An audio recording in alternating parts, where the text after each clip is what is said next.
She sat on the edge of her bed, back hunched, staring at the unpaid bills spread like landmines across the blanket.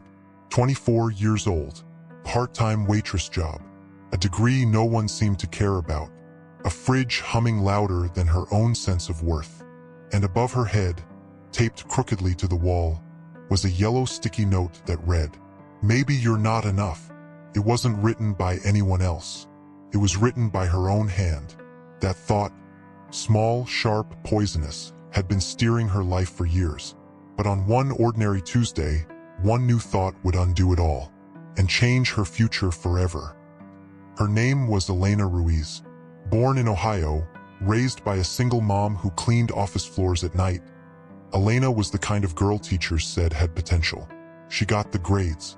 She made the dean's list. She even walked across a stage in cap and gown to collect a diploma in sociology. But after graduation, life did not clap for her. Every interview ended the same way. "We're looking for someone with more experience." Every rejection letter felt like a verdict. "You're not enough." So she did what she could. Waitressed at a diner off the interstate. Paid what bills she could. Ignored the ones she couldn't. But every night, when the customers left and the tips jingled like pennies in a jar, the same thought returned. Maybe they're right. Maybe I'll never be enough. One night, after a double shift, Elena drove home in silence. Streetlights blurred into streaks through her tired eyes. She parked outside her apartment, hands gripping the steering wheel like it was her anchor. And in that moment, something broke. Because she realized this thought, "I'm not enough," had been costing her more than bills or opportunities. It had been costing her life. The dates she never went on because she didn't feel worthy. The jobs she never applied for because she thought she'd fail. The dreams she stuffed in a drawer because she assumed she didn't deserve them. One thought, one poisonous thought, and it had stolen entire years. That night, she went upstairs. She ripped the sticky note from the wall, crumpled it in her hand, and for the first time whispered a counterattack. "What if I am enough?" It was shaky, it was small, but it was different. And sometimes different is all you need. She didn't suddenly feel powerful, but she felt curious. Because if one thought had destroyed so much, what could another thought build? The next morning, Elena walked into the diner, same apron, same counter, same smell of burnt coffee. But she carried a new question in her chest. What if I am enough? When a customer snapped at her for getting an order wrong, the old Elena would have whispered, "See, you can't even do this right." But the new thought whispered louder, "You made a mistake, but you're still enough." When she caught her reflection in the coffee machine, dark circles under her eyes, the old thought would have hissed, "You look terrible." But the new thought said, "You're tired, yes, but you're still enough." She wrote the phrase on receipts, on napkins, on her own palm in blue ink. It didn't erase the struggle, but it rewired the fight. Of course, the old thought didn't surrender easily. When another job rejection came in the mail, Elena felt the tug. "You'll never measure up." But she pressed her pen to paper and wrote, "I am enough, and I'll try again." When friends scrolled new cars and promotions on Instagram, the comparison monster roared, "Look at you, still waitressing." But she whispered back, "Yes, but I am still enough." And this is not the end. The world hadn't changed. Her paycheck was the same, but her thought, her route had shifted.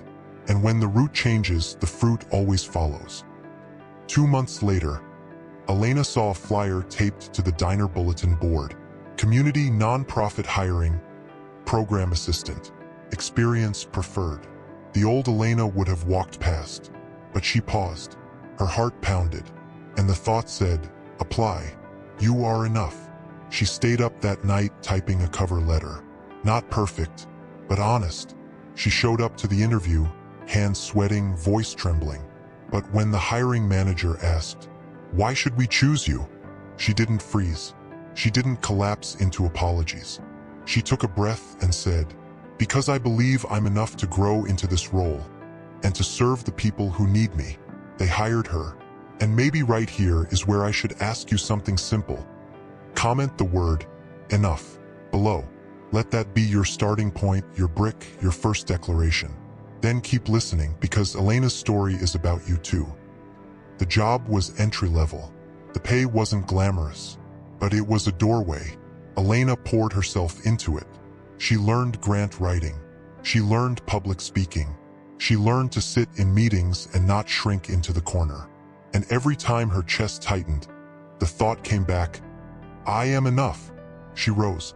Not overnight, not without setbacks, but she rose. By 29, she was managing her own team. By 32, she had launched a nonprofit initiative that connected low-income families with housing support. By 35, she was standing at a conference podium in front of hundreds, telling them the truth she had discovered. One thought changed my entire future. The thought that I am enough. Maybe you hear this and think, good for her, but my situation is different. And maybe it is. Maybe your storm is heavier. Maybe the bricks life gave you are cracked. But here's the truth her life preaches. Your thoughts are architects. They design the walls you live in. They can build prisons, or they can build doorways. And the most dangerous thing about a thought is not that it whispers once, but that it repeats until you believe it. So the strain of this story isn't just to feel Elena's triumph. It's to question your own. What's the thought that has been steering your life? And what would happen if you replaced it today with one better? So maybe today you're sitting with bills on the bed, or rejection letters in your inbox, or sticky notes on your wall that say things like, you're not enough, you'll never make it, you don't belong. But maybe, just maybe, this is the day you rip it down. The day you write a new one. The day you plant a new root. The day you let one thought, a better thought, change your future. Because the day Elena stopped believing the lie and started believing the truth was the day her entire future shifted. And maybe it's your day too. If this story spoke to you, comment enough below. Let's see how many of us are ready to begin. Hit like, subscribe for a new motivational story every day, and share this with someone who needs to hear it. Together, we're building more than stories. We're building lives.